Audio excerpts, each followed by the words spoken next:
Tiga tersangka perampok bahan material di Palembang ini dibawa ke Mapolrestabes Palembang setelah tertangkap unit Ranmor Palembang. Mereka ditangkap saat berada di kawasan Seki Palembang ketika membagi hasil kejahatannya. Satu tersangka dilumpuhkan polisi dengan tembakan karena berusaha melarikan diri saat proses penangkapan.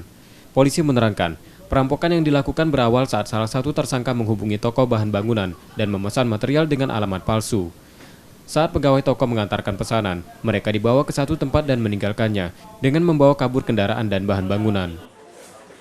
Masing-masing mempunyai peran, yaitu yang pertama sebagai dalang yang mengatur untuk memesan barang-barang material dengan alamat palsu. Kemudian pelaku kedua yang melakukan perampokan atau melakukan eksekusi di lapangan. Kemudian yang terakhir yang membawa kabur daripada hasil kejahatan. Ketiga tersangka saat ini ditahan di tahanan Polrestabes Palembang untuk proses hukumnya. Yudi Kiswanto, Kompas TV, Palembang.